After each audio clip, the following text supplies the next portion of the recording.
আসসালামু আলাইকুম, আশা করি সবাই ভালো আছেন। আবারও রত্নার রান্নাঘরে নতুন একটি রান্নার রেসিপির দেখার জন্য সবাইকে অনেক স্বাগত জানাই। আজকে রান্নার রেসিপি থাকছে ক্ষীরপুরি। আমি এই ক্ষীর রান্না করার জন্য বড় একটা পাত্রে দুধ দিয়ে দিয়েছি। আপনারা পুরো ভিডিওটা দেখতে থাকেন। দুধটা কিন্তু খুব ভালো মতো বলক এসে গেছে। এবার দিয়ে দেবো এই যে আমি পোলাওয়ের চাল নিয়েছিলাম, ধুয়ে রাখা পোলাওয়ের চাল।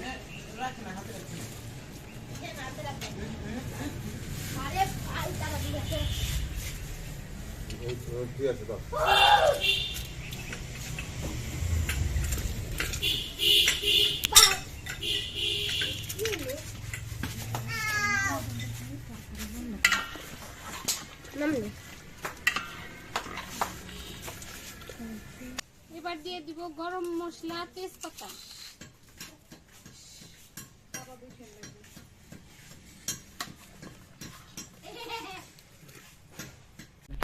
আমার চালটা কিন্তু খুব ভালো মতো ফুটে গেছে, কমও না বেশিও না। এবার দিয়ে দিব খেজুরের গুড়। শীতের দিনে কিন্তু খেজুরের গুড়ের পায়েস খাইতে অনেক মজা লাগে। এবার দিয়ে দিব এই কাজু বাদাম।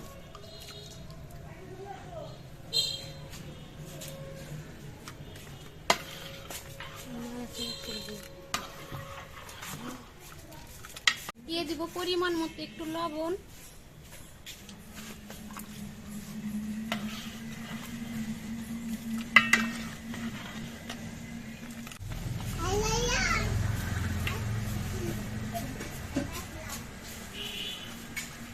আমি এখন পুরি বানানোর জন্য নিয়ে নিতেছি আটা।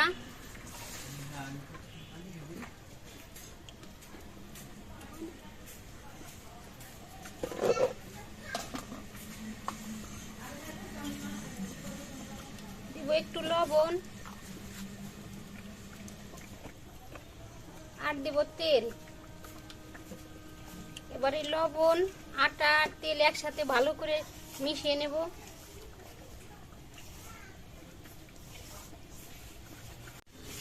আমার আটা, তেল আর লবণ একসাথে খুব ভালো করে মুলাম করা হয়ে গেছে। এবার একটু একটু পানি দিয়ে আটাটা রেডি করে নেব।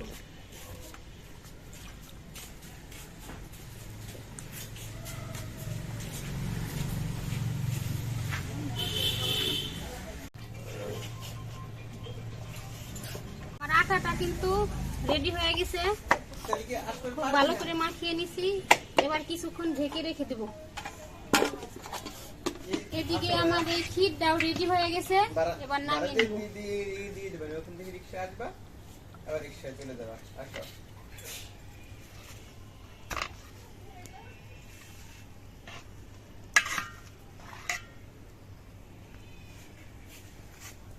আসো আমরা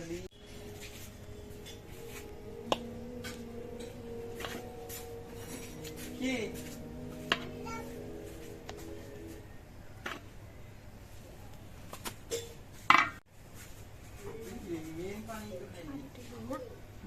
আমি এতটুকু আটা নিয়ে নিয়েছি। এবার এটা গোল করে পুরি বানিয়ে নেব।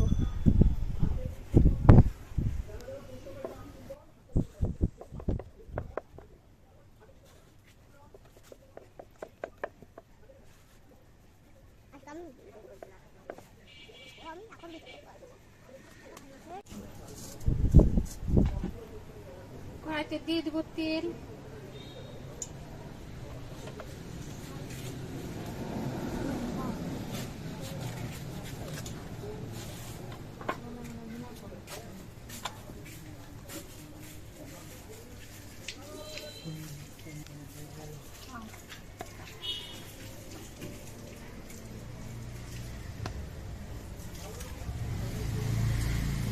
এইরকম ভাবেই আরো কয়েকটা বানিয়ে রাখি, তারপরে ভেজে নেব।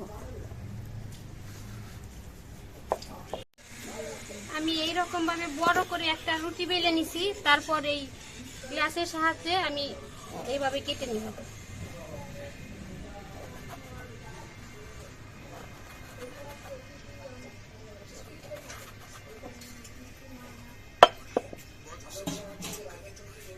তেলটা গরম হয়ে গেছে, এবার এই পুরি বানিয়ে রাখা তেলে দিয়ে দিব ভাজার জন্য।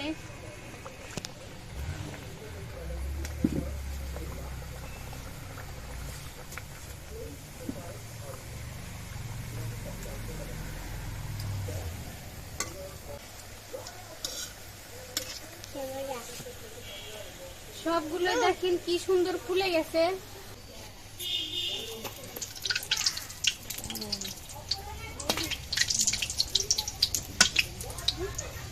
আমার এইগুলা কিন্তু ভাজা হয়ে গেছে, এবার তুলে নিব।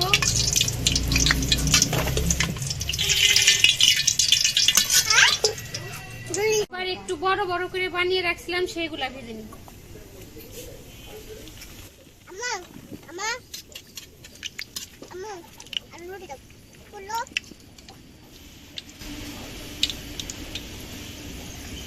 সবগুলা পুরি কিন্তু খুব সুন্দরভাবে ফুলে গেছে।